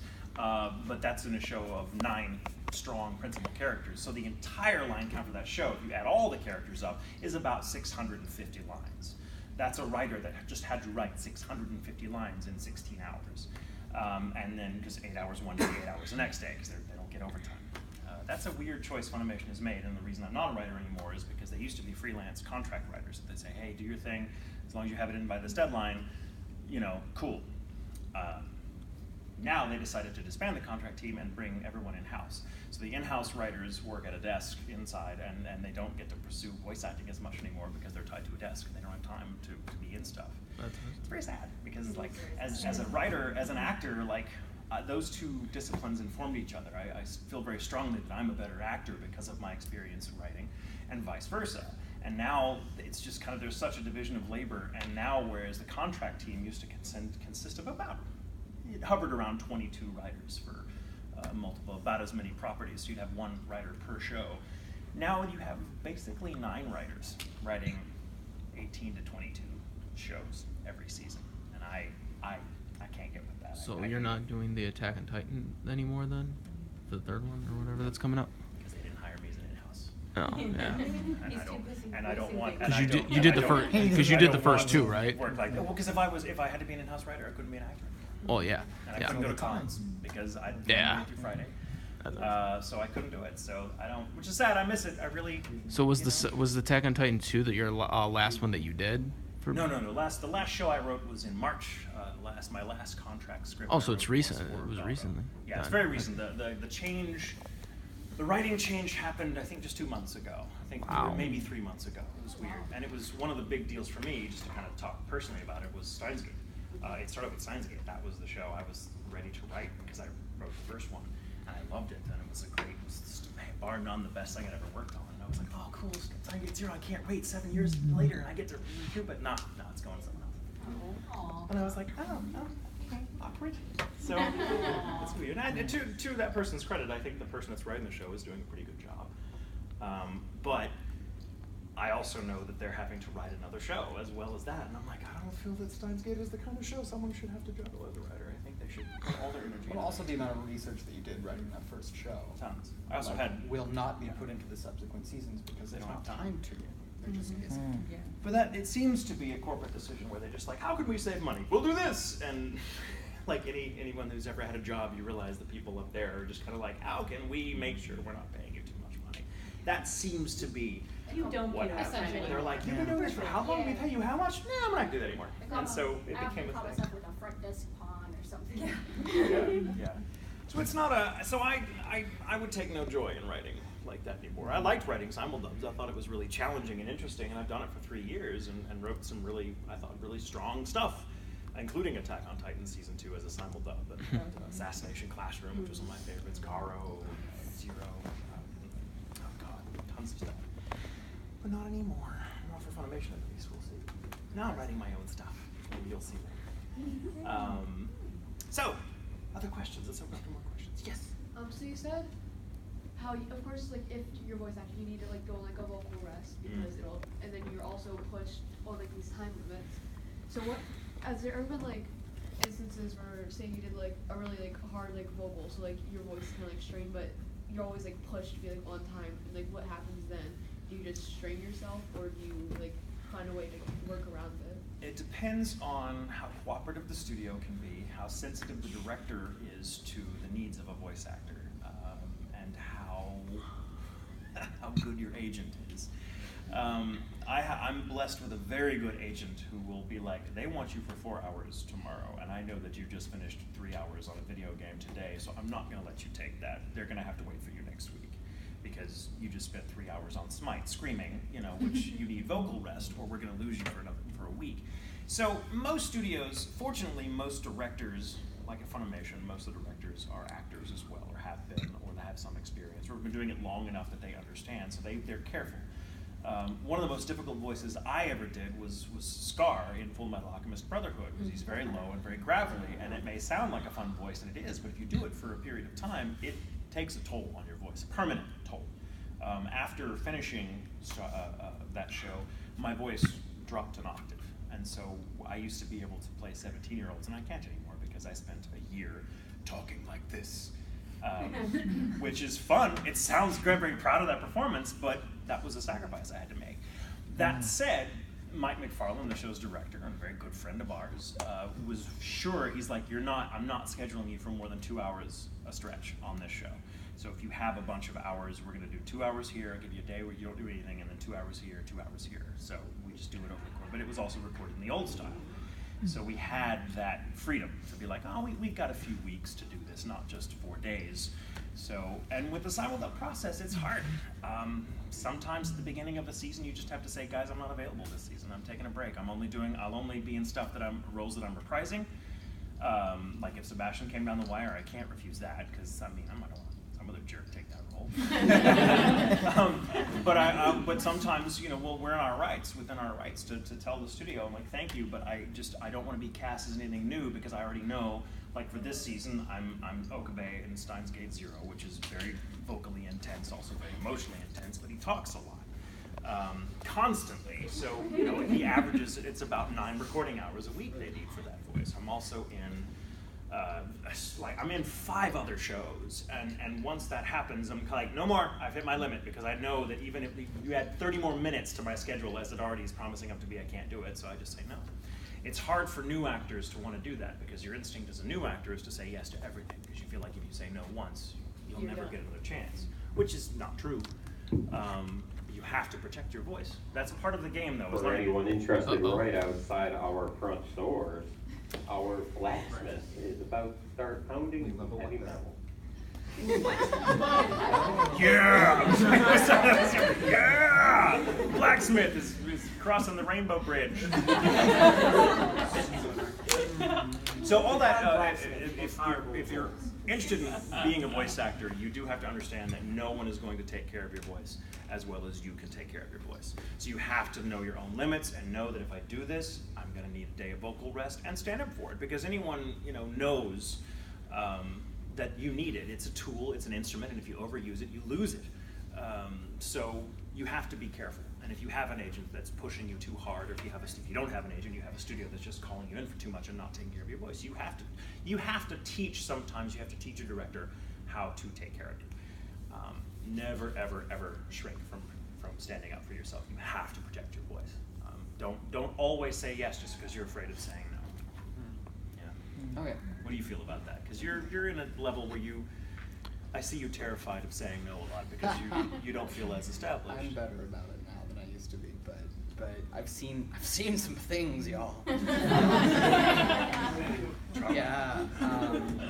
I was asked by a director pretty early on, maybe after having done this for like half a year or so not a lot of experience in my belt, to voice match an actor.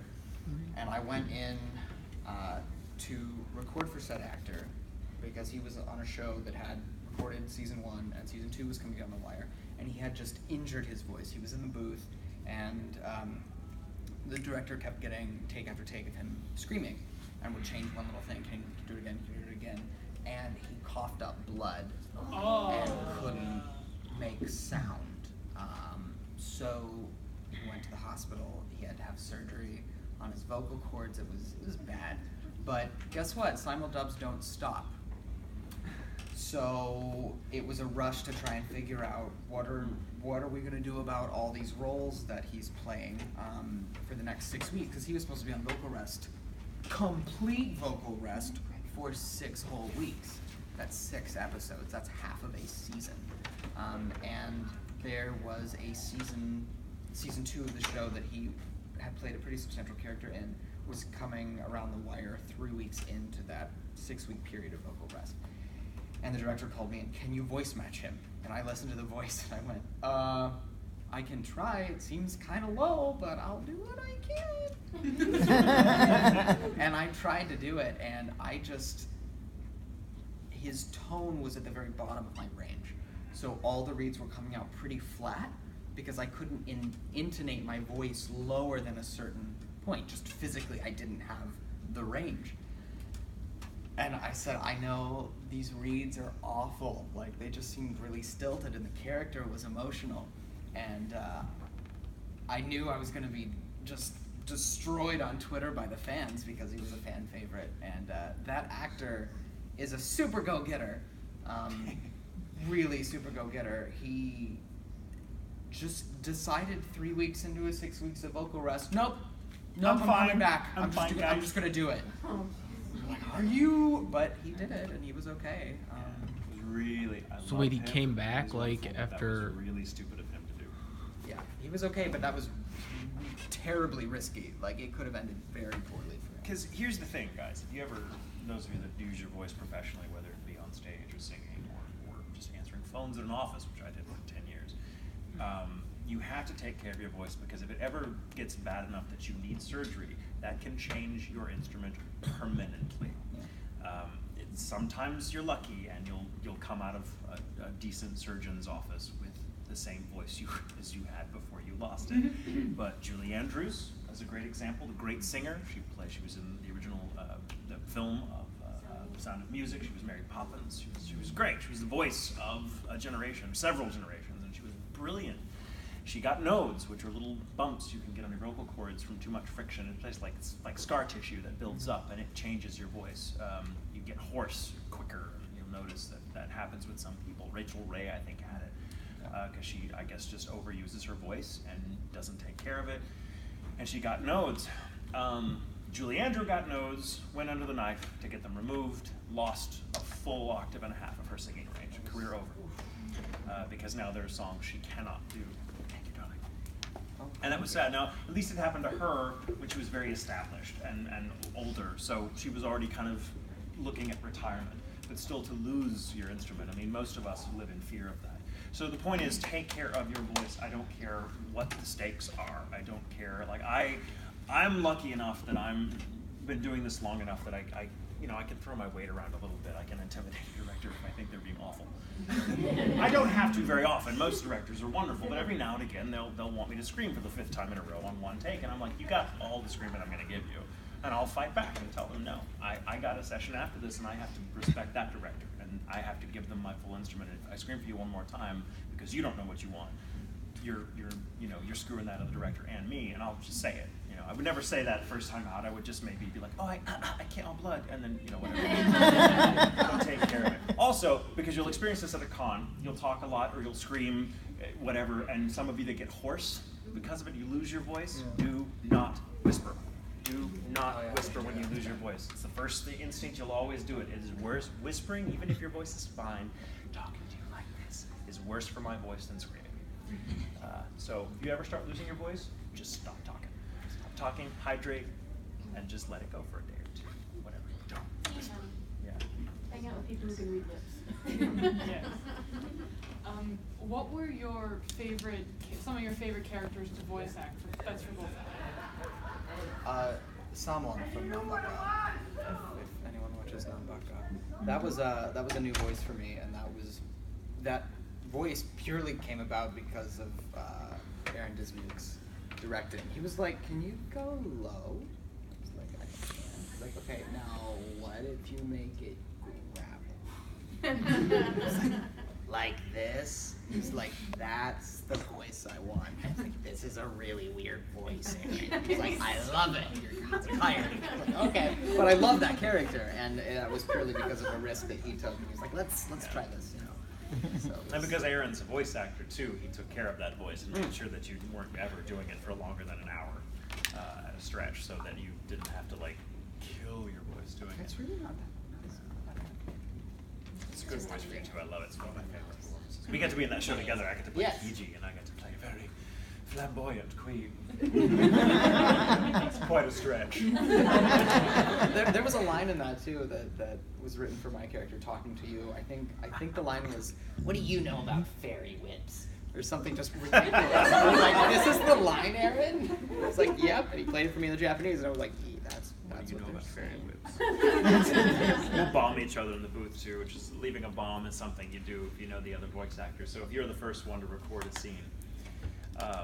A bomb is when you basically, leave something that you know that they're going to hear, that the next actor record will hear in their pre-roll, which is if I have a line, I hear the few seconds or several lines of dialogue right before it, and if it's already been recorded, I'll hear Brandon or Todd or Vic or someone is saying their line, and I respond to it.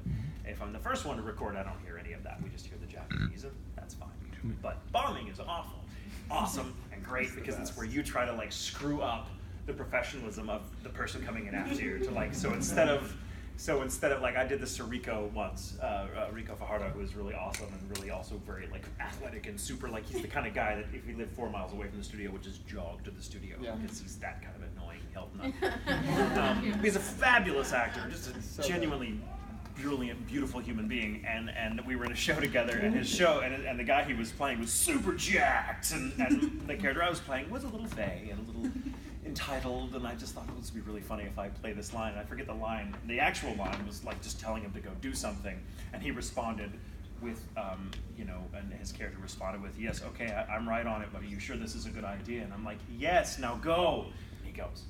And I was like, oh, Rico's not recorded yet. Oh, sweet, I can do this line. So I'm just talking in my very haughty, royal, kind of fey voice. And then I turn to Rico's character, not recorded yet, and I say, take off your shirt, Rico. and then nothing, as I just his character, then I just see flaps, and then the next line is I turn to everyone else, I'm like, I told you he wouldn't do it. and I was like, that's a 2-place bomb, because it's a bookend bomb. He's gonna hear both of those, and I don't know how he's gonna respond. A professional will just forget it and do the line. Sometimes they'll be like, oh, haha, okay, I'm going to give a joke line too, just so everyone in the booth is entertained. And Rico came in, and he liked the line. He heard my voice going, take your shirt off, Rico. And he's like, oh, but I can't, I'm too shy. And it fit the flaps, because he was just, he was being a pro about it. And then I turned around, I told you he wouldn't do it. And he's like, no, he bombed me both times. So Brandon will bomb me in the booth for Nambaka. Fair. And what about some of your favorites that you did? I think it's hard to pick a favorite for me because I've done so many roles now. Well, I think now we're you like just want 230, but it's hard to. They're all his babies. Yeah, they are. They're like family. I'm the weird kind of psychotic actor who gets really attached to every character I play, even if it's like Soldier 1 who has one line and then gets shot and dies. His name is Ralph, and he has a family, and there's a whole person in my head that that's there now permanently. They get lodged in there, and they come out sometimes. And so when I pick a favorite, it's driven by 2 fears. It's like weird anxieties. One of them is like, oh, if I just say this, or these 5 of the 230, I will go back to my hotel room later tonight and have like over 200 voices going, screw you, Tatum, I thought you'd love to meet. I can't, no. The other is, and I think all voice actors have this unconscious fear, that the person asking us that question is really powerful and has magic. And we'll be like, awesome, poof, and suddenly they will turn us into that character, and they have to be that character for the rest of our life. We'll be like, oh no, that was a bullshit answer. I don't want to be Lawrence from Spice and Wolf for the rest of my life. I'm not England, so I can't exactly do that. You say that. I can call him it's hard to pick a favorite. I will say the role I find the most transformative for me as both an actor and as just a person was Okabe from Steins Gate, because it's some serious drama. And if you haven't seen Steins Gate and you want to hear me have an actual nervous breakdown in the booth, watch it, because I have one, and I kept it because I refused to do the scene again. It was too emotional. I'm not. Does it fit the flaps? Yes, it does. Can we just use that? Because I don't want to. It was a scene that was so hard and so such an emotional toll on me that I was in the corner, like holding myself in the just most cliched, ridiculous way, crying. I couldn't take it. I was whatever, and I had to take a few days off, and they understood, because that Okabe goes on quite a journey, and I was so close to him, like he's so me, and vice versa, that it was terrible. But so that Okabe from Steins Gate. What spiked that interest to do voice acting as a career? Me. You, good question. So my theatrical training was actually musical theater. So I did musical theater in high school, and then in college I studied opera performance. So I sang a lot in foreign languages, and then I produced an album of J-pop, long story. And then I was away from it for 10 years, and I was a software engineer. I still am a software engineer, actually. Yeah. And then I met this movie. Wow. I have no idea what's going on there. I actually had a question for you. Is it somebody's birthday? Oh my god! It's my birthday, everyone. Yeah, we already did.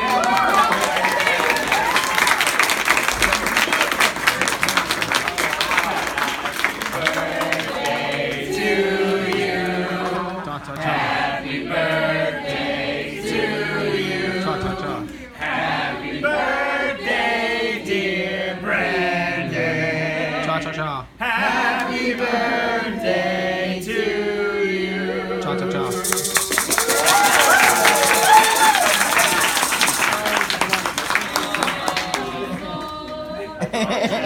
We need a little table or something. Plates and knife, please. I forgot to bring them in. They're right in this room right here. Wow. So 22, 23 now? 20. What? Yeah, 20.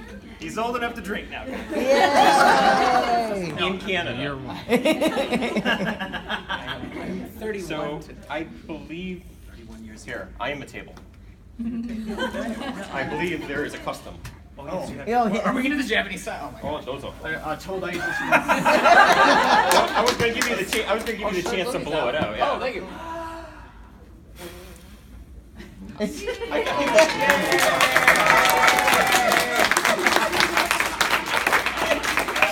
I got hit with sprinkles. You knew who you invited to this convention. He's got quite a set of pipes on him. You should have been prepared. Honestly, this is Dozo. Arigatou much gozaimasu. better than the last time I It's very strange. I'm like cutting this. Once he pulls it out, it's supposed to be like the next part. I should bring funny. 2 years ago, Vic was Yeah, in we the did same this with room, Vic. did it with one of those little knives. So you can definitely do it. Yeah, don't let Vic outdo you. No pressure. You must have a better birthday than Vic.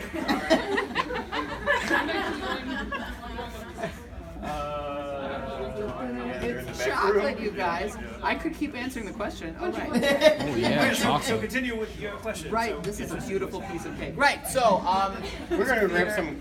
Continue with this Yeah. for you guys, or Okay. for both of you, obviously, Okay. and grab some forks. Okay. Maybe we don't want to take it back. Maybe you want to share. I don't know. cool sharing. Maybe there's a lot of plates here. I can't eat all this cake. I'll never get cast on camera again. We'll be right back. Okay, thank you. Answer your question. Okay, yeah, so what happened? Right, so I work in Japan as an interpreter. I was also doing some coding. I have the knife. The knife is here for you, yeah.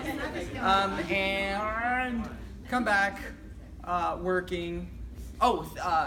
Musical theater, right. So my brother, long story, blackmailed me into auditioning for a show in Dallas. And I thought, well, I haven't done a musical theater show in 10 years, so no. And he said, oh, that's a shame, because I already signed you up for an audition slot right after me, and you wouldn't want to make a bad impression on someone you're just meeting for the first time. And my brother knows me really well. So he's like, damn it, Jonathan, fine, I'll come, I'll sing a song, whatever. And if I'm lucky, maybe I'll get cast in an ensemble, and we'll be in a musical together, it'll be fun. It was Les Mis. Interestingly enough, in high school, Marius. I did. So in high school, The hot my senior guy. year of high school, I played Valjean in Les Mis. And so 10 years later, I auditioned for Les Mis again, this time a much higher level production. And I think I'll get an ensemble. If I'm lucky, I'll be in the show. It'll be super fun, whatever. I got cast as Marius, which that was a lead character. And I thought, how did that happen? What? Huh? Okay. Can I comment on that real quick You about can. Stephanie Young? So Stephanie Young, those of you that know her, is a brilliant woman. She and I get cast opposite each other a lot, especially if there's a brother and sister role and we're evil, because we have very similar, like, sensual voices. You know, when they're like, "Can you be evil?" We're like, "Yes." I've known her for years. She's brilliant. She's also a phenomenal singer, and her husband, like, is a phenomenal musician. So they tour around doing gigs together. And I've known her for years, and I introduced them to Brandon because I was like, "This is Brandon, the new beau." They're like, "Oh, it's so lovely to meet you." And this is around Les Mis, and he talked about going out for Les Mis, and she's like, "Oh yeah, Les Mis is a great show. I love Les Mis. I was in it, blah blah blah, back in doing this, blah blah blah." And she looked, she's like, "I feel like you'd be a really good Marius." And that's the role he got.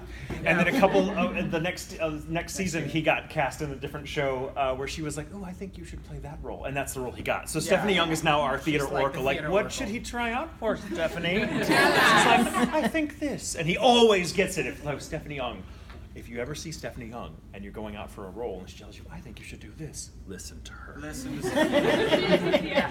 Just listen to her in general. So then I was doing software engineering and stage work at night for musicals at theaters around Dallas. And then shortly after that, Ian Sinclair asked for my help with the dialect thing in Book of Circus. The character was Joker, incidentally, played by Matt Mercer. Oh. And then Caitlin called me in after that for Shonen Maid. Shonen Maid. As oh, I'm a horrible person. What is his name? Shonen Maid. The shorts guy. Chiharu. So long ago. As a little guy, a little really young guy that was in a boy band. It was the musician thing. So now Caitlin will cast me as a boy band members and evil magicians.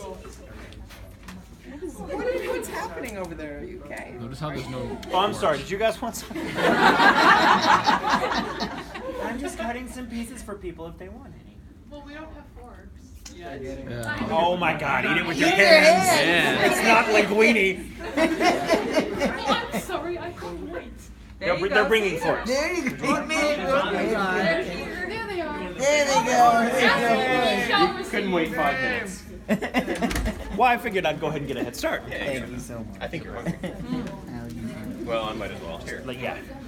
I'll take the far side. You take the short side. That's how I got my start, and shortly after that, I did some workshops. And got asked Stop making fun of me. join an agency in Dallas, and I'm an agent. I'm sorry. Some video game work. This is far more interesting of a story than my case. You failed to mention to them that Brandon, who's also a genius, built us a booth in our house from scratch. And from scratch, I mean, he didn't buy a whisper room and assemble it, which is what most of us do. Brandon's like, I can build a booth out of just stuff. So he figured out how to build a booth and built a booth in our home. Because if you are a voice actor, you have to be able to record auditions and sometimes sessions at home, because that's just how it's done now with online everything. Wait, just once. Just this once. I just So my story. Oh yeah, I was gonna say, let me do this. My story. I've been in theater all my life. I started acting on stage when I was about 9 or 10, and I found theater because I had a speech impediment. And I had such a bad speech impediment that I actually didn't talk much as a kid, at all, really, because it was almost impossible. I was such a non-speaker. I know, I've been making up for lost time ever since. But for like the first 10 years of my life, I barely spoke at all. I walked around with a pad and paper to write down what I had to say, because it was far easier to communicate with people that way. And I had a speech therapist for a number of years, this beautiful, brilliant, quirky little British lady whose name was actually Mrs. Britt, my favorite name. Like, really? Your name is Britt? But she was one of those just terribly elocution. Everything was, perfect, and she had sort of received pronunciation, and she was this tiny little thing. And she was adorable and weird, and she just was like, hello. And we found that she would make me memorize like reams of poetry, which I could do, and then I would just recite it. And if I could recite something from memory, the stutter, the speech impediment tended to disappear. So she was like, you need to try out the theater. I have ties with this children's theater. It's doing the Velveteen Rabbit. I think you should try out. And she thought, well, I'll just try out because it'll be good for my self-esteem. And I got a role, and I got on stage, and I played the hobby horse in the Velveteen Rabbit, the children's show. And I was 10, and I played the hobby horse. I think I got it because I was the tallest kid. And the hobby horse needed to be tall in that director's vision. So that was my thing. But I literally found my voice through stage. If I could get up in front of people and recite lines or play someone other than Michael, my speech had no problem. And so I fell in love with acting, and for years and years and years, I did stage work all the time. I played a lot of Shakespeare, especially in my youth, because I was totally into that. I was that nerd. I mean, I'm a bardolater, they're called. I love Shakespeare. And then time came to kind of grow up and choose what I wanted to do for the rest of my life as a career, and I didn't see myself ever moving to LA or New York, because that takes a lot of courage, and I'm not a naturally courageous person at all. So I thought, well, that's fun, but I'll never be a professional actor in Dallas. It's just not, there's no market for it here. So I'll just do something else. And I did. I followed a whole other career path from about 19, 20 on. I just kind of gave up on acting and thought, well, it's been fun, but it's time to do adult things to pay the rent, and you know, as you do. And so I did a whole, I worked as I answered phones for an ad agency, and I eventually worked my way up the corporate ladder to be an ad marketer, which was its own kind of crazy. And then after doing that for almost a decade, this friend of mine that worked at Funimation that I knew because we just kind of ran in the same circles, and I was an anime fan too from way back in the day. I was like, oh my God, you work on stuff like Cowboy Bebop? Holy crap! You're the Dragon Ball people? Oh my God! You know. He convinced me after wearing me down for weeks to come and audition for me. He's like, I like your voice. I want to work with you. And I'm like, oh, I don't know how to voice act. I've never done it before. All my experience is stage. I wouldn't know how to use a microphone if my life depended on it. So he was like, no, it'll be great. Just come in. And I just kept begging off of it and saying, no, I was way too nervous. And I'm like, I'm going to suck. I'm not going to waste your time. There's got to be other people you can call in who are actually professional voice actors. And I don't want to be that guy that gets the role because I'm just a friend of somebody. And so he finally said, look, you're not going to get the part. I just need you to come in and audition for it, and it's actually better if you suck, because I'm trying to convince a line producer of mine who's always giving me shit for always casting the same people. So if you come in and you're horrible, I can be like, this is why I don't go with new people. So you just help me, I come in, suck, we'll laugh, and we'll never speak of it again. It'll be 4 hours of your life, and it'll be fun. You'll get to see how we do things up here. And I'm like, okay, fine. So I came in for like a 4-hour-long audition, which I'd never, growing up on stage, like to audition, you get maybe 2 minutes to do a little bit or a monologue, and then out comes the shepherd hook, and you hear from the beginner, you don't. And so 4 hours auditioning was crazy, and I realized, oh, it's because he has to really kind of disentangle how a dub script works. It's a very different animal than other types of scripts, like a screenplay or a playbook. It's very different. Like, there's all sorts of information that a lot of acronyms, a lot of time coding. You're like, what the hell am I looking at? There's the dialogue in this sea of numbers. And also having to look at the screen and seeing, oh, his flaps are this, so I can't say that too long because I only have this much time, and like having to work all that out, and the director having to feed me all this context, because as a voice actor, we don't get the scripts before we go in. We go in and we are saying our first line. We know what the line as we're saying it. We know what it is for the first time as we're saying it for the first time. That's just how it works, and it has to work that way because there's no time to dole out those scripts and have us all, rehearse them at home, and to come in only to learn that, oh, the way we saw it just isn't how it's ever going to fit the animation. So I had to learn that for 4 hours, and it was scary. My friend was like, went from being my super chill friend to being a really mean taskmaster. It was like, no, more, stop it, and I was like, Jesus, I hate everything about this. And at the end of 4 hours, he's like, all right, out of the box, monkey, you like to say. And I came out and I threw a bunch of papers at me. I had to sign NDAs, non-disclosure agreements, because I've been working with stuff that had movies yet, so all actors have to do that. And I'm like, oh yeah, here's an NDA. And I glibly said something like, mind you, I didn't read these very closely. I just trusted him. First mistake. And I was like, oh yeah, so well, how do you people get anything done here at Funimation if it takes you 4 hours to audition every single person? That's ridiculous. And he's like, nah, it took us 10 minutes. You've actually just recorded the first 6 episodes as that character, and you're now an actor. Screw you. Be back up here next Sunday. I was like, what? And so that's how my career started. So whenever someone asks me, like, how do I become a voice actor? I'm like, well, do what I do. Be an actor for a little while, then walk away from it for like 10 years, and when you get an opportunity, say no like a bunch of times. That's how it works. And then wait for that person to trick you into it. Yeah, you see how it's not a very successful teaching program? But that's how I started, and then once I did it on the side of my day job for 2 or 3 years, and then got the opportunity to direct a show, and by that time I decided, maybe I need to do this full time. And then everyone in the studio was like, if you were full time, you'd be in everything. And I'm like, shut up. They're like, no, you really should go full time. And I'm like, the minute I am, I'm not gonna hear from any of you. And I went full time, and suddenly I was in everything. And then that year was when everything happened. One Piece happened, and I got to be one of the main villains in that. I was like, holy crap! And then Oron happened, and I got to be in that. And I was like, Jesus, what? You can actually make a living doing this. And I started writing as well. So I started wearing all the hats, and I've never looked back. And that was 15 years ago. Oh my God, so old, you guys. So that's my story. Story. Everyone finds their way into it differently. Some of us come into it from an acting background, like a stage background. Some people come from a film background. Some people find voice acting first, and that's their thing. It's a little harder that way, I think. If you ever want to become an actor, who here wants to be a voice actor someday? Like, seriously. Now, keep your hands up. Who among you has experience acting, like, on stage or on film or something? Sweet, good. I was just going to say, for those of you that want to be a voice actor, be an actor first. You have to study the craft. Voice acting is really, really hard because it's everything you would learn in stage or film, plus a sensory deprivation tank called a recording booth. So you have to learn how to, so if you can't, the famous phrase that Sandy Meisner, the acting teacher I'm most fond of, said is, acting is living truthfully within imaginary circumstances. I said it like that because it's just fun to do, but it's a powerful definition of what acting is. It's not pretend. Pretend is something different. Pretend is something we do, and like, we're gonna pretend to do this thing, but there's an agreement there. So I'm like, in other words, when I say, hey, I'm gonna pretend to do this, and you're gonna pretend to do this, we're allowing each other to be as bad as possible, but we're still suspend disbelief, because that's the deal. You just have to, if you're pretending, you just have to convince yourself.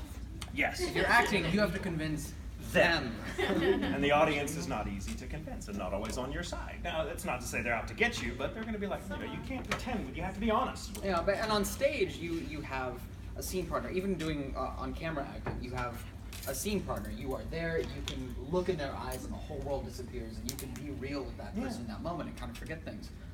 But with voice acting, you have to bring that same realism looking into the eyes of an animated character. And that who may not even be recorded yet. Who may be completely silent talking to you. So that takes a little more work. So being a voice actor, if you don't have any experience acting in other types, in other ways in the field, being a voice actor is, I compare it to being a master carpenter, and you've spent your whole life building things, and you're good at it, you know how to dovetail, you know how to build a joist, and you can build a pergola, you can build an Adirondack chair, which for a carpenter is one of the hardest things you can do. That's just a piece of furniture, it takes months. You can do all that. So being a voice actor is like, so that's an actor. Voice actor is like, cool, I want you to build me an Adirondack chair, but you only get to use one tool, nothing else. Because that's now, whereas on stage, for example, you have access to the whole apparatus. I have my face, I have my body, I have costumes. All these things tend to help create, to make that imaginary set of circumstances that you have to live truthfully within real for you, so that it's not pretend. You're like, you get lost in a role. That's the chief goal of an actor, is to get lost in a role, to be so real for you that the audience has no choice but to accept your performance as real.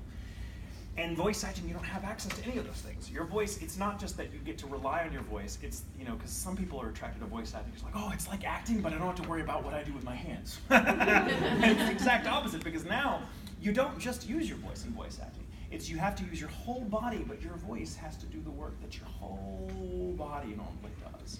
So if you are afraid or you're crying, your voice has to evoke the physicality that you can't recreate in the booth because there's not space. Even if you're running, and you have to talk to someone while you're running, you can't run in the booth because it's tiny, and you'll run off mic. So it's learning how to contain it to such a degree that it's awkward and it's weird. And if you've never acted before, doing that as your first time out is impossible. It's absurdly impossible. Well, and to maintain that realism under even more artificial circumstances, because there are little tricks that you learn that you have to use to make certain things happen. So if a character is covering their mouth in the animation, you have to do the same thing to get the same effect. If a character is really tense, you may have to do something really physical to get like a shaking in your voice while still maintaining that realism. It's that I'm not doing this, I'm actually tied up, or whatever. You have to. It's a level of imaginative visualization that you don't have to, not necessarily don't have to have as a stage actor, but that you really have to just augment your own imaginative responses to such a degree. I get lost in roles all the time because I've done it, I visualize. I'm a very, very strong visualizer. So if I'm in the moment and my character's running through a field, I feel like I'm running in a field, even though I'm not actually even running in place, because I can't do it on the mic will pick up every swish of my clothing, every jingle of my keys. Well, that's really fun to watch with you, is because I engineer all of his auditions, because we have a booth at home. I've studied audio engineering. I can do it quickly. But like there will be times when we have to record an audition for a video game at like 1 in the morning, because we a cent late or whatever. And that's what's really amazing to watch with him. I cannot do this yet. It will be 1 in the morning. I'm exhausted. I just want to go to bed. And he's like, hey, we just have to record the session. I'm like, okay, all right, great. He gets in the booth, boom, like reality is here. He's wounded, he's bleeding. Everything is wrong. This is all I've ever wanted. All right, that's the take. I don't, how did you, it's 1 in the morning. Where did that come from?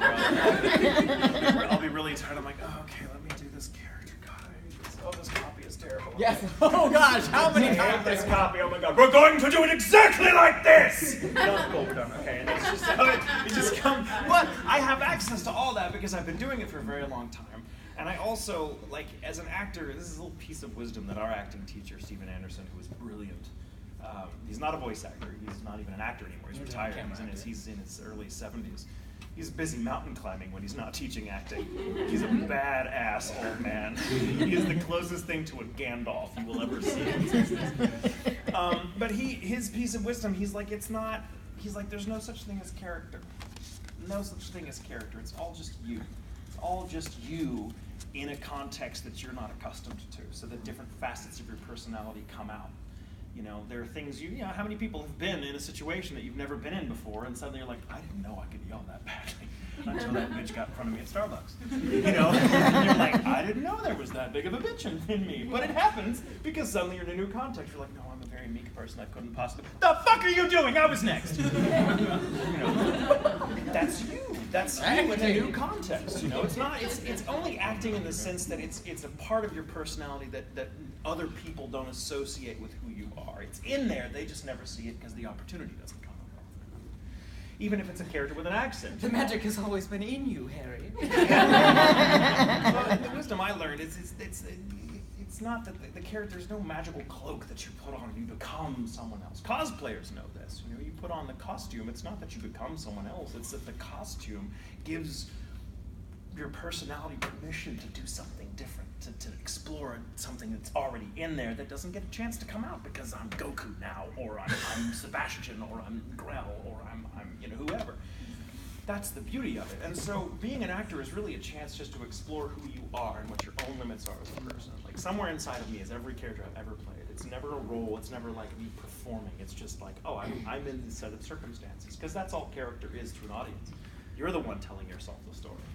You know, if it's real for me in the moment, any decision I make as an actor is going to feel real for you, even if it seems to kind of contradict the circumstances. You know, our acting teacher, Steven, loves to tell the story of when he was on stage doing a one-man show, which is really hard. You're basically just monologuing for 2 hours. It's just like, you know, that's just the feat of memory that takes, let alone, you know, on the voice and physicality, because you are literally carrying the entire performance as you. And he was playing a dude that really existed at one time, like a dude whose actual widow was in the audience for one of the performances. And he'd give himself little time bombs as an actor that we do as voice actors. If ever I find myself getting in my head and trying to think my way through a line because I can't feel it, and you can't think your way through a performance, it's death to an actor. You can't be like, well, here, because then you're just giving yourself boxes to check. Oh, I'm sad, so I should be sad. Well, I'm not really sad, so it comes out sounding like bullshit. And you know it. You may not be able to identify it, but you know that's not fake. That's BS acting. That's pretend. But a real actor who gets into it is really crying, or really laughing, or really screaming, or really, you know, just being quiet or whatever. You feel it because you feel it was real for whoever's delivering that line. And so Steven on stage playing this famous mountain climber who was dead, and his widow was in the audience with like 3 or 4 of their children, watched him, and he that night had given himself a time bomb. Whenever he found himself lost, because sometimes he'd be like, oh crap, what page of the script am I on? And the minute he's thinking that, he's not in character, he's not in it anymore. He's thinking ahead, and so he would give himself little time bombs. He's like, whenever that happens, I'm just going to drop to the goddamn floor and I'm going to crawl across it, as though I'm scaling a mountain. It's weird, it's not written in the script, there's nothing that says I can't do it, so it doesn't contradict the text, so to speak, but it's weird and unexpected, and at no point is the audience going to be like, yep, knew that was coming.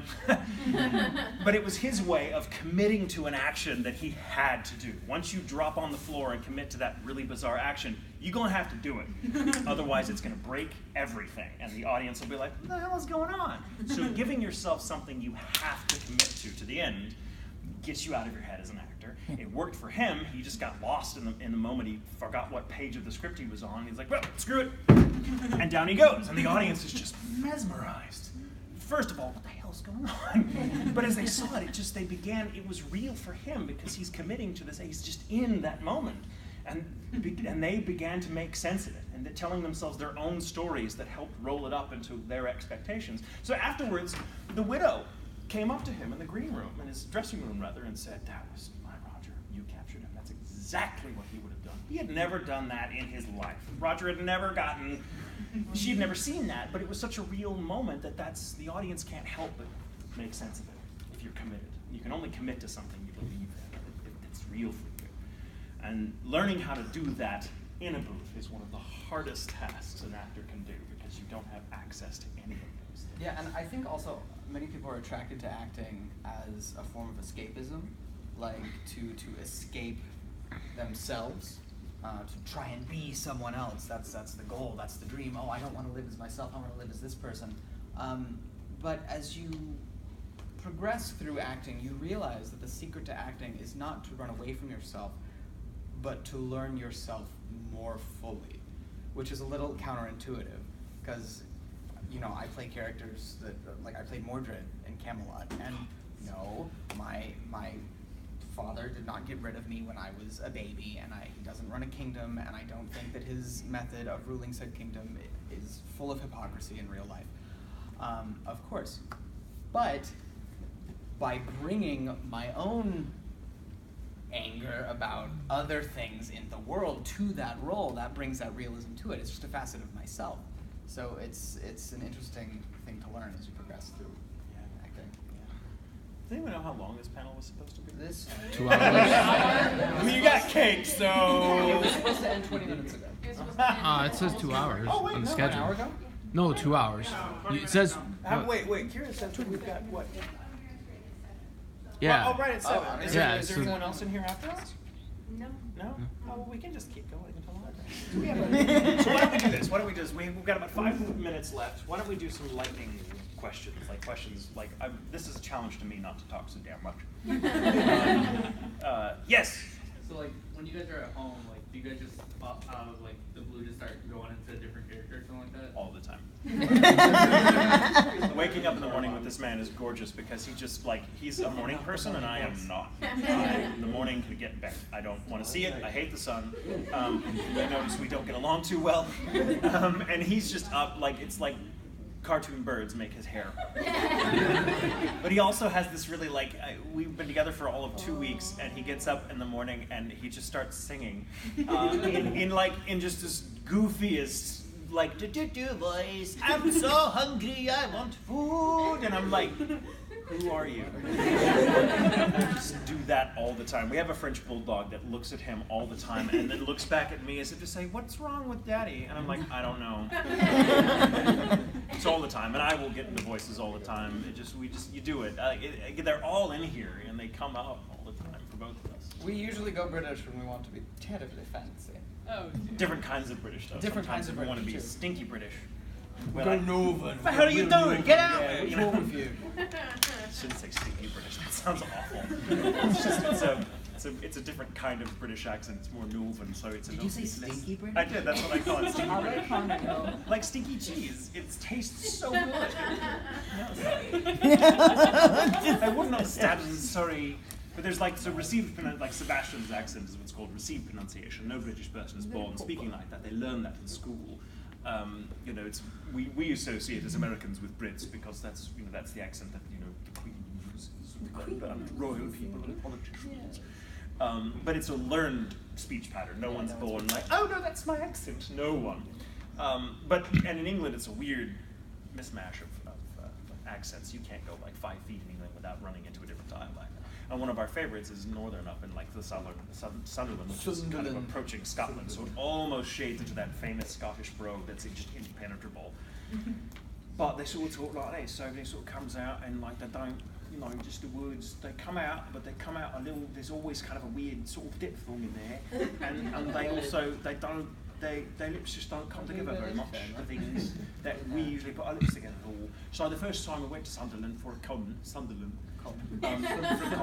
like, and I'm doing a real easy version of it. There was a girl named Kemi that was from even further north than Sunderland, and Brandon recorded her because we could only catch every 5th or 6th word out of her mouth. She just had this impenetrable accent. But I heard all weekend we kept hearing like compo. Sounds like.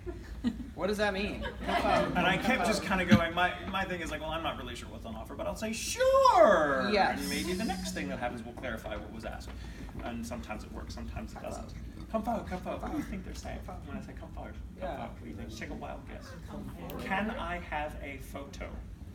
So that is can I have a photo? That is 6 syllables smashed into one, like a diphthong. Compo, and I'm like, what? That's, oh my god! But that's just a little thing there, and that's different examples. My favorite was the little girl that came up to you and was like, Mr. Tatum, do you remember? You recorded Full Metal Alchemist Brotherhood?